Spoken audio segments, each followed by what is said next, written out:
In the shadows of Renaissance Florence, where power shifted like sand beneath the feet of princes and merchants alike, a revolutionary understanding of human nature emerged.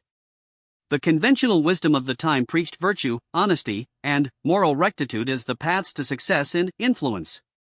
Yet those who observed the rise and fall of kingdoms, the betrayal of allies, and the swift destruction of the naive came to understand a darker truth: society operates on unspoken laws that favor the cunning over the virtuous, the strategic over the sincere. The great courts of Europe were theaters where these hidden rules played out daily. Ambassadors who spoke too freely found themselves recalled in disgrace. Nobles who trusted too easily discovered their lands seized by former friends. Merchants who showed their wealth too openly became targets for confiscation under convenient pretexts. Meanwhile, those who understood the true mechanics of human interaction, the subtle interplay of fear, desire, envy, and ambition, rose to positions of unprecedented influence. Consider the fate of Cesare Borgia, whose rise to power illustrated both the effectiveness of understanding these hidden laws and the consequences of their occasional violation. When Borgia consolidated his territories in the Romagna, he did so not through appeals to justice or moral righteousness, but through the calculated application of force, strategic deception, and the careful management of both fear and gratitude among his subjects. His success stemmed from his recognition that human beings, despite their protestations of virtue, respond most reliably to their immediate self-interest and their perception of where true power lies. Yet Borgia's eventual downfall also demonstrated the ruthless nature of these social laws.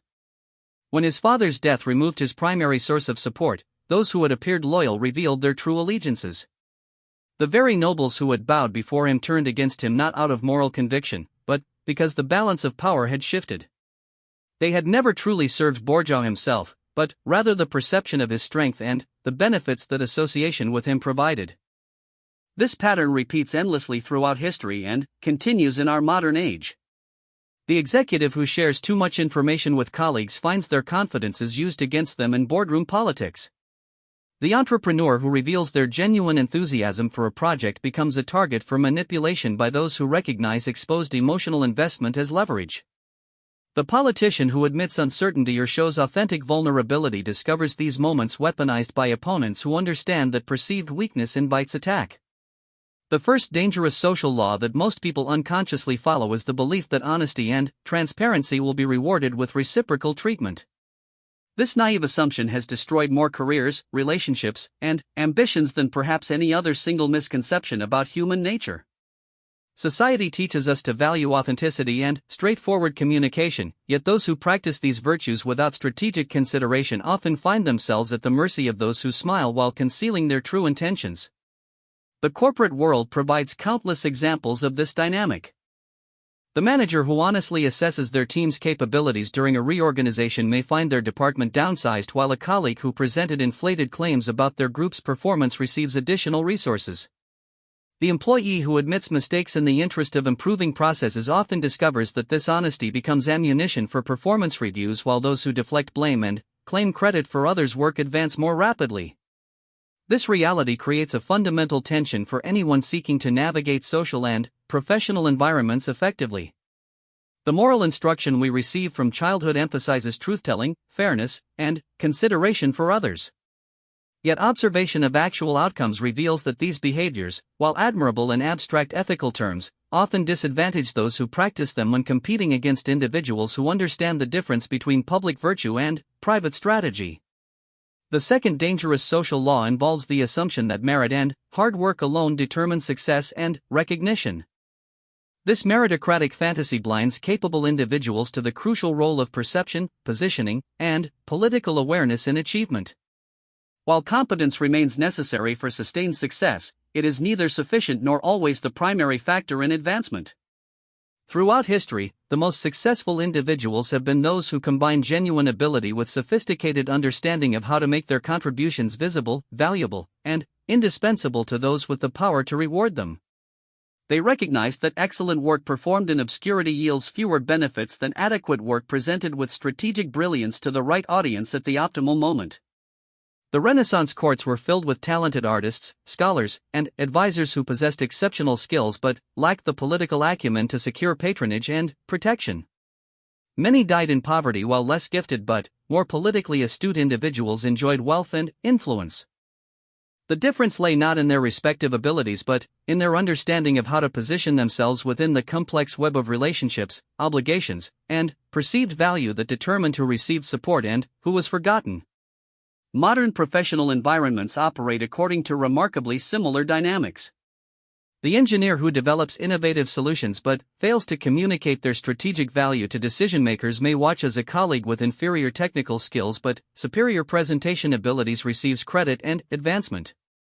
The researcher who makes groundbreaking discoveries but cannot translate their significance into language that resonates with funding sources may find their work overlooked while more politically sophisticated academics secure grants and recognition. This reality does not diminish the importance of genuine competence, but rather highlights the need to understand competence as only one component of a more complex system. Those who master this understanding learn to document their achievements, communicate their value in terms that matter to their audience, and position themselves as essential contributors to outcomes that others care about achieving. The third dangerous social law centers on the belief that loyalty and dedication will be recognized and reciprocated by institutions and individuals in positions of power.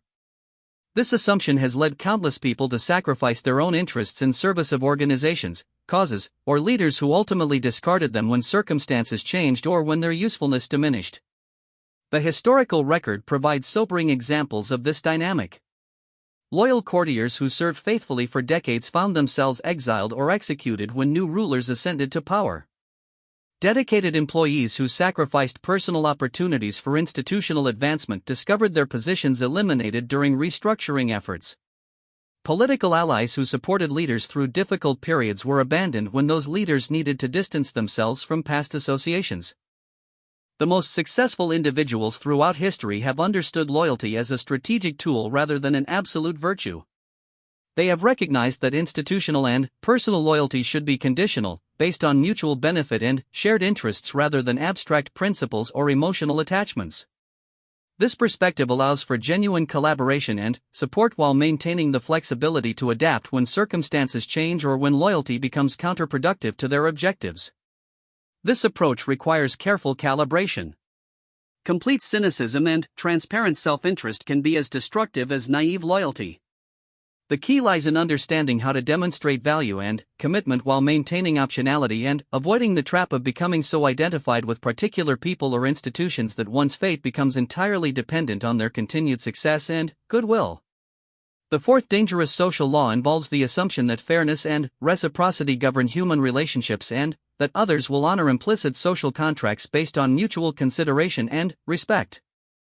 This belief leads people to operate according to standards of behavior that they expect others to mirror, creating vulnerabilities that more calculating individuals readily exploit. In reality, most human interactions involve complex calculations of benefit, risk, status, and opportunity. While people may espouse values of fairness and reciprocity, their actual behavior tends to be governed by their perception of what they can gain or lose in specific situations. Those who understand this dynamic can navigate social and professional environments more effectively by basing their strategies on realistic assessments of others' motivations rather than idealistic assumptions about universal ethical standards. The Renaissance period provides numerous illustrations of this principle. Treaties between city-states were honored only as long as they served the interests of the signatories. Trade agreements were maintained when profitable and abandoned when circumstances offered better alternatives. Personal relationships were cultivated and discarded based on shifting political calculations rather than emotional bonds or moral commitments. Contemporary professional environments operate according to similar logic, though the consequences are typically less dramatic. Colleagues who appear supportive may undermine others when competing for limited opportunities. Business partners who emphasize mutual benefit may seek to renegotiate terms when they gain advantages in negotiating position.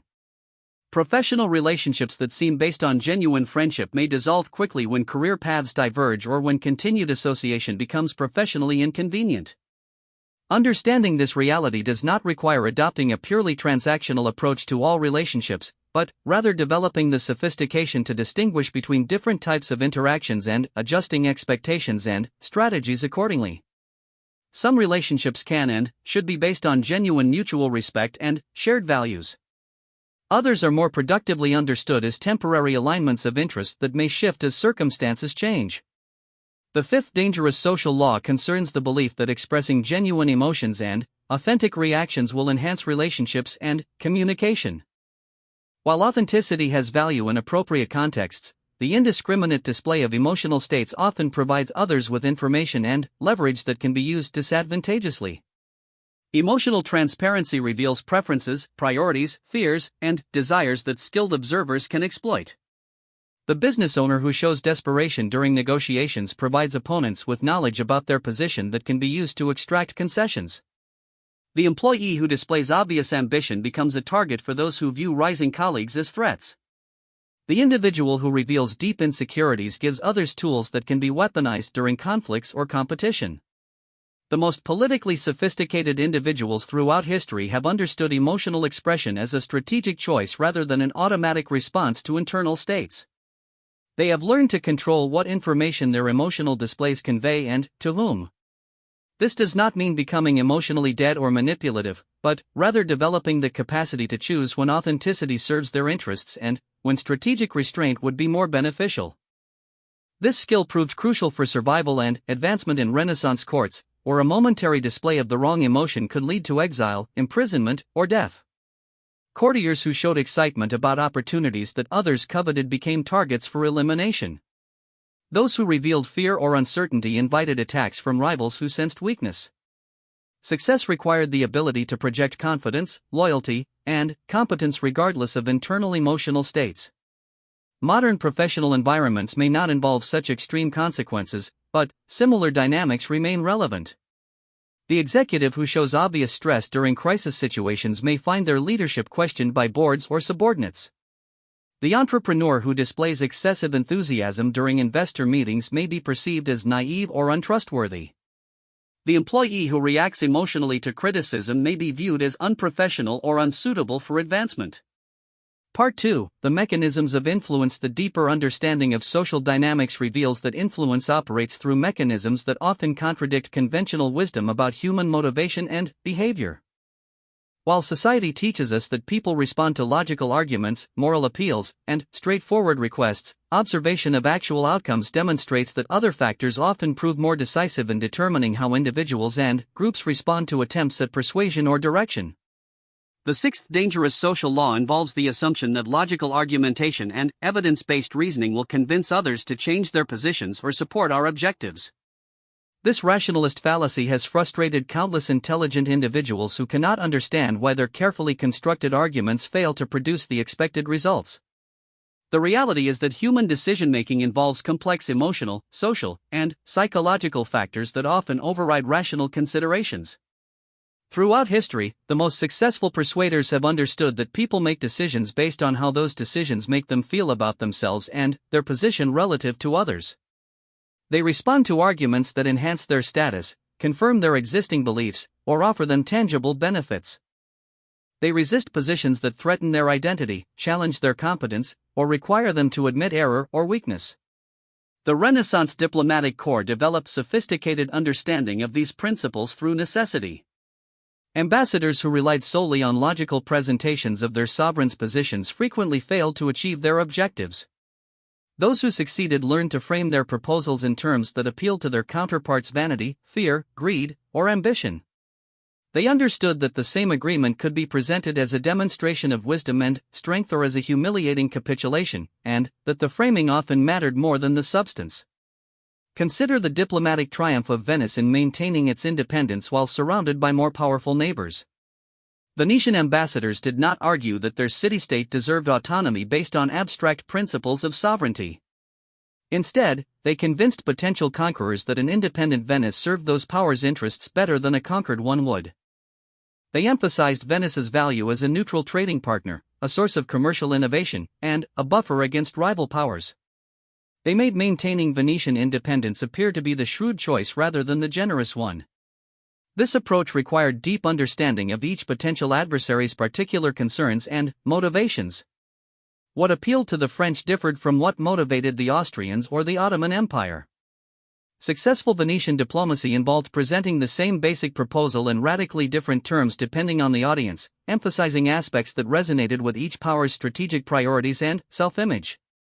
Modern professional environments reward similar sophistication in understanding how to present ideas and proposals. The product manager who wants approval for a new initiative learns to emphasize different benefits when addressing engineering teams versus marketing departments versus financial executives. Engineers may be motivated by technical challenges and innovation opportunities. Marketing professionals may focus on competitive advantages and market positioning. Financial executives may prioritize return on investment and risk management. The seventh dangerous social law centers on the belief that talent and good intentions will be sufficient to overcome resistance and achieve ambitious objectives. This idealistic assumption ignores the reality that most significant achievements require navigating complex networks of competing interests, conflicting priorities, and entrenched positions. Success in challenging environments demands not only vision and capability but also strategic thinking about how to build coalitions, neutralize opposition, and create conditions that make desired outcomes appear inevitable or irresistible to key decision-makers. This process often involves understanding and addressing concerns that may seem tangential to the primary objective but are crucial to gaining necessary support. The careers of successful Renaissance artists illustrate this principle clearly. Michelangelo's artistic genius alone would not have been sufficient to secure the commissions that allowed him to create his masterpieces. He needed to understand papal politics, navigate competing claims from powerful families, and position his work as advancing the political and spiritual objectives of his patrons. His success required not only artistic vision but also political acumen and strategic patience. When Michelangelo sought approval for the Sistine Chapel ceiling project, he did not simply present his artistic concept and expect approval based on its merit. He understood that Pope Julius II was concerned about his legacy and his rivalry with previous popes who had commissioned significant architectural and artistic projects. Michelangelo positioned his proposal as an opportunity for Julius to surpass his predecessors in creating monuments to papal authority and divine inspiration. Similarly, Michelangelo's work on St. Peter's Basilica required him to navigate complex relationships between different church factions, secular authorities, and competing architects. Success demanded understanding not only structural engineering and artistic design but also the political implications of various design choices and their impact on different constituencies within the church hierarchy. Contemporary entrepreneurs and executives face analogous challenges. The technology innovator who develops revolutionary products must also understand market dynamics, regulatory environments, and investor psychology.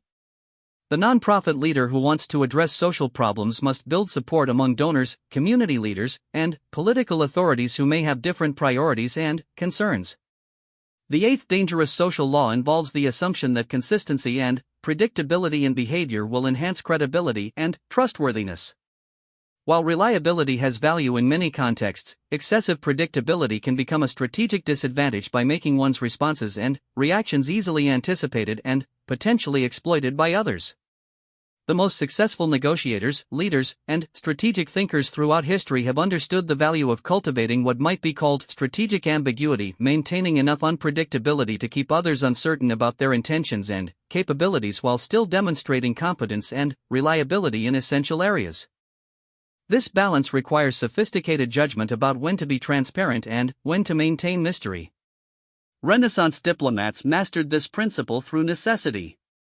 Those who became too predictable in their responses found themselves at disadvantages in negotiations because their counterparts could anticipate their positions and prepare accordingly. Successful ambassadors learned to vary their approaches, sometimes appearing conciliatory and sometimes taking harder positions, depending on what would be most effective in specific circumstances. The Venetian approach to diplomacy exemplified this strategic flexibility.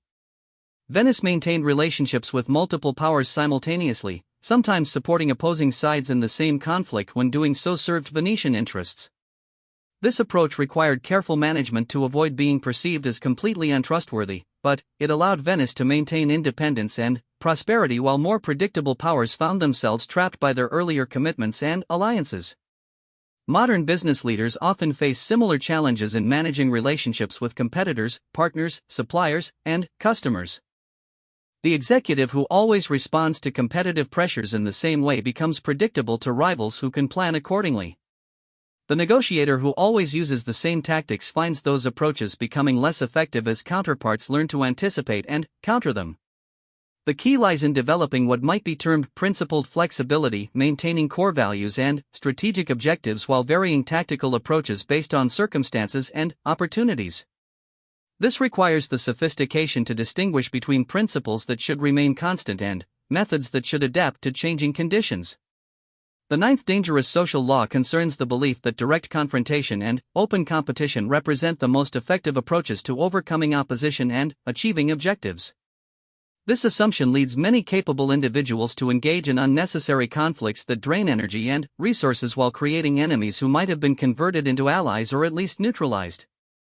Throughout history, the most successful strategists have understood that indirect approaches often prove more effective than direct challenges, especially when facing opponents with superior resources or established positions. These indirect methods involve creating conditions that make desired outcomes appear to be in opponents' interests or that make resistance costly and unattractive. The rise of the Medici family in Florence illustrates the power of indirect influence over direct confrontation. Rather than challenging existing power structures through open political opposition, the Medici built influence through economic relationships, strategic marriages, cultural patronage, and financial services that made them indispensable to established authorities. They created networks of obligation and mutual interest that gradually shifted the balance of power in their favor without triggering the defensive responses that direct challenges would have provoked. When Cosimo de' Medici returned from exile, he did not seek immediate revenge against those who had opposed him. Instead, he used financial leverage and strategic generosity to convert former enemies into supporters or at least to neutralize their opposition. He understood that demonstrations of magnanimity and strategic value would be more effective than displays of vindictiveness in establishing lasting influence. This approach required patience and sophisticated understanding of human psychology. Direct threats or obvious attempts at manipulation would have united opposition against Medici influence. Success required making others feel that supporting Medici interests aligned with their own objectives and that opposition would be costly and unnecessary. Contemporary business environments reward similar sophistication in managing competition and opposition. The startup that directly challenges established market leaders often faces coordinated resistance from incumbent firms with superior resources. More successful approaches might involve targeting underserved market segments, developing complementary products that enhance rather than threaten existing offerings, or creating partnerships that allow established players to benefit from innovation rather than feeling threatened by it. The 10th and, perhaps most dangerous social law involves the assumption that others share our values, priorities, and understanding of fairness and appropriate behavior. This projection of our own mental models onto others creates blind spots that can lead to serious strategic errors and personal vulnerabilities. In reality, individuals operate according to diverse value systems, cultural backgrounds, psychological profiles, and strategic calculations that may be radically different from our own. What seems obviously ethical or rational from one perspective may appear naive, threatening, or incomprehensible from another. Success in complex social and professional environments requires developing the ability to understand and anticipate how others think and what motivates their behavior, even when their approaches differ fundamentally from our own. The diplomatic failures of various European powers during the Renaissance often stemmed from this type of psychological projection. Negotiators who assumed that their counterparts valued the same types of agreements, honored the same types of commitments, or responded to the same types of incentives frequently found themselves outmaneuvered by those who operated according to different principles entirely. The French court's difficulties in dealing with Ottoman diplomacy, for example, often reflected assumptions that Ottoman officials would respond to the same combination of threats and inducements that proved effective with other European powers. The Ottomans operated according to different cultural norms, strategic priorities, and decision-making processes that made standard European diplomatic approaches less effective or counterproductive. Successful cross-cultural negotiations required developing genuine understanding of different value systems and strategic frameworks rather than simply assuming that others would respond as Europeans would in similar situations. This demanded considerable intellectual humility and the ability to suspend judgment about the correctness of different approaches in favor of understanding their practical implications and strategic logic. Part 3, The Art of Strategic Living. The mastery of social dynamics ultimately requires more than understanding individual principles or avoiding common mistakes. It demands the development of integrated approaches to decision-making, relationship management, and strategic positioning that allow for effectiveness across diverse environments and circumstances while maintaining personal integrity and long-term sustainability. The synthesis of these insights begins with recognizing that successful navigation of complex social environments requires what might be termed situational intelligence, the ability to rapidly assess the true dynamics operating in specific contexts and to adjust approaches accordingly. This skill goes beyond general knowledge about human psychology to encompass sophisticated judgment about when different principles apply and how they should be weighted against competing considerations. Throughout history, individuals who achieved sustained success across changing circumstances possessed this type of adaptive intelligence. They could function effectively in court environments that rewarded subtlety and indirection, military situations that demanded decisiveness and courage, commercial contexts that prioritized negotiation and relationship building, and scholarly settings that valued precision and logical argumentation. Their success stemmed not from having a single approach to all situations but from understanding how to modulate their behavior based on environmental demands while maintaining core strategic objectives. The development of situational intelligence requires careful observation of how different environments actually operate rather than how they claim to operate or how we might prefer them to function. Most organizations, institutions, and social groups have both official rules and unofficial norms that may be quite different from each other. Understanding these differences and learning to navigate them effectively represents a crucial skill for anyone seeking significant influence or achievement. Consider the differences between how academic institutions officially describe their promotion and tenure processes and how these systems actually function in practice. The official criteria typically emphasize research excellence, teaching effectiveness, and service contributions evaluated through objective measures. The reality often involves complex political considerations including relationships with senior faculty, alignment with departmental priorities, external visibility, and ability to secure funding and recognition that enhances institutional prestige. Successful academics learn to excel according to both official and unofficial criteria. They produce high-quality research while also building networks of supporters, choosing research topics that align with funding priorities and institutional strengths, and developing reputations that extend beyond their immediate specializations. They understand that excellence in isolation may not be sufficient and that strategic positioning and relationship building represent essential components of career advancement. Similar dynamics operate in virtually every professional environment. The sales professional who focuses solely on product knowledge and customer service may be surpassed by colleagues who also understand internal politics, resource allocation decisions, and the personal priorities of decision-makers within client organizations. The engineer who concentrates exclusively on technical excellence may find advancement limited compared to peers who combine technical competence with communication skills, business understanding, and strategic thinking about how technology initiatives align with organizational objectives. The art of strategic living involves learning to operate simultaneously according to multiple frameworks and criteria without losing sight of fundamental objectives or compromising essential principles. This requires developing what might be called strategic compartmentalization, the ability to adjust tactics and presentation based on context while maintaining consistency in core values and long-term direction. This approach differs fundamentally from simple opportunism or unprincipled adaptation. Effective strategic living requires clear understanding of one's own values, priorities, and objectives so that tactical flexibility serves consistent strategic purposes rather than reflecting confusion or lack of direction.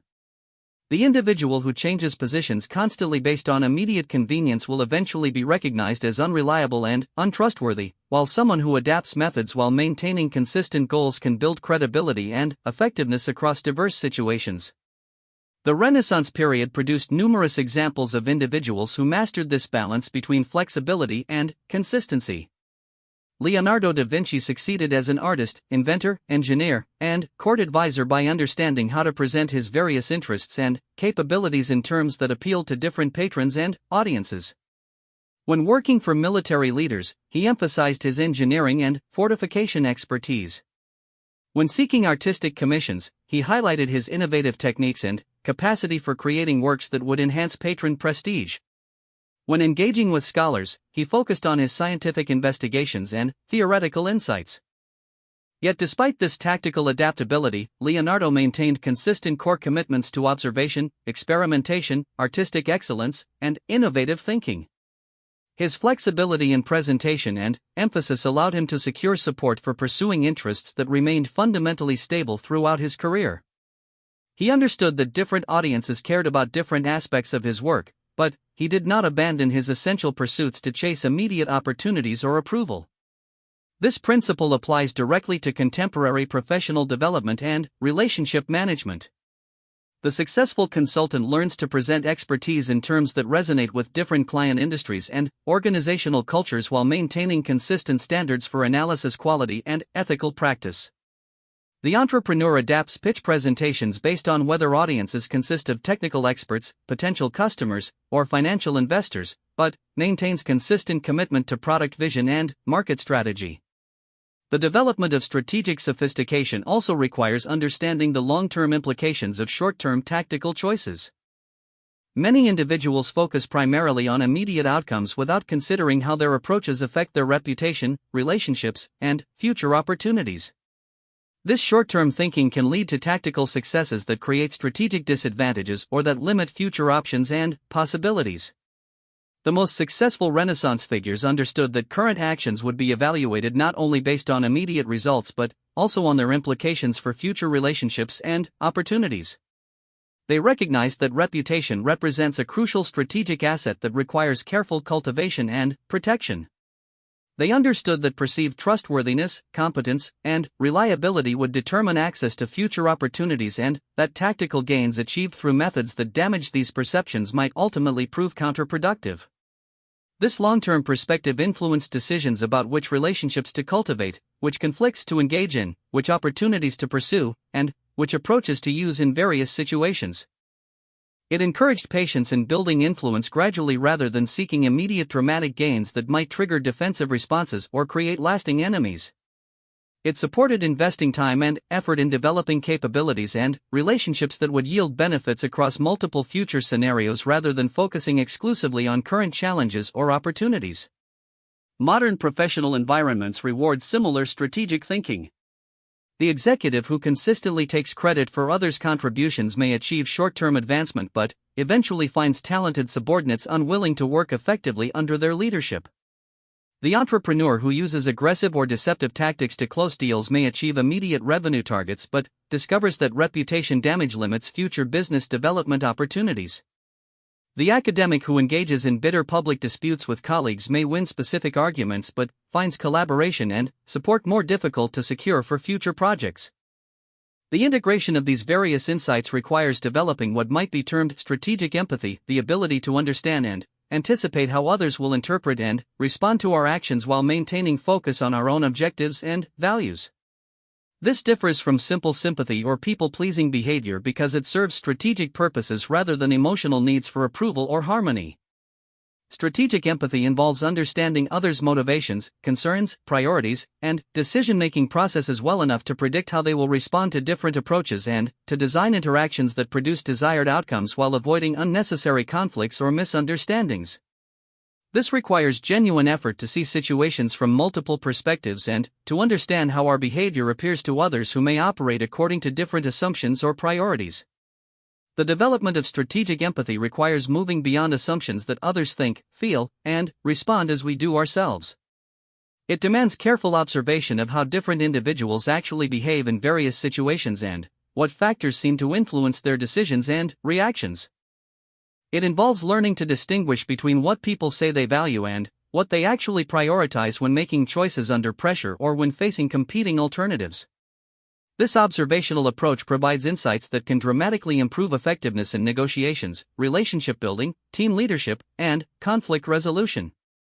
The manager who understands what actually motivates different team members can design incentives and communication approaches that produce better performance than generic management techniques. The negotiator who grasps counterparts' real constraints and priorities can identify creative solutions that address underlying concerns rather than simply haggling over stated positions. The application of strategic empathy requires careful calibration to avoid manipulation or exploitation while still serving legitimate objectives. The goal should be creating value for all parties involved rather than extracting one-sided advantages through superior psychological insight. Sustainable success typically requires approaches that benefit others as well as ourselves, creating positive sum outcomes that encourage continued cooperation and relationship development. This principle reflects deeper understanding that influence and power depend ultimately on others' willingness to provide cooperation, support, and resources. While temporary advantages can be gained through superior information or tactical skill, lasting success requires creating situations where others perceive benefits from continuing relationships and collaboration. This means designing interactions and agreements that address others' legitimate interests while advancing our own objectives. The Renaissance period provides examples of both approaches and their different long-term consequences. Leaders who built influence through mutual benefit and strategic generosity often achieved more sustained success than those who relied primarily on fear, manipulation, or exploitation. The Medici family's rise illustrates how strategic generosity and mutual benefit creation could build lasting influence, while various short-term rulers demonstrated the limitations of approaches based primarily on coercion or deception. The ultimate mastery of social dynamics involves transcending the simple dichotomy between self-interest and altruism in favor of sophisticated understanding of how individual success and collective benefit can be aligned through intelligent design of relationships, institutions, and agreements. This requires moving beyond zero-sum thinking about competition and conflict toward creative approaches that expand opportunities and benefits for all parties involved.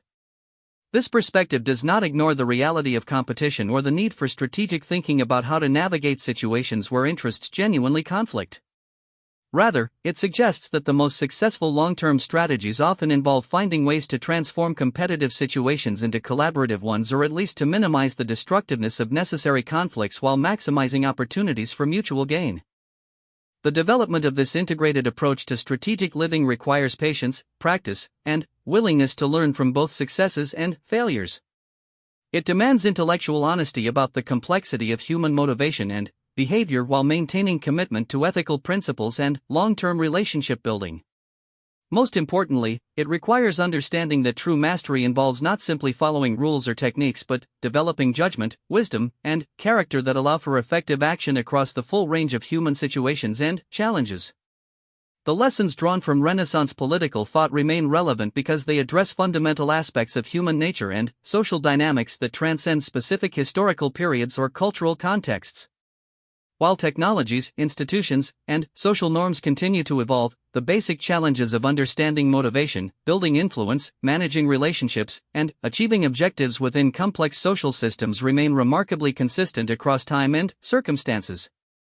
Those who master these timeless principles while adapting their application to contemporary contexts position themselves for success that extends beyond immediate achievements to encompass lasting influence, meaningful relationships, and the capacity to create positive change in whatever environments they choose to engage. This represents the ultimate goal of strategic sophistication, not simply personal advancement, but the ability to contribute effectively to outcomes that matter while maintaining integrity, building trust, and creating value that extends beyond immediate self-interest to encompass broader purposes and principles that can sustain motivation and direction across a lifetime of challenges and opportunities.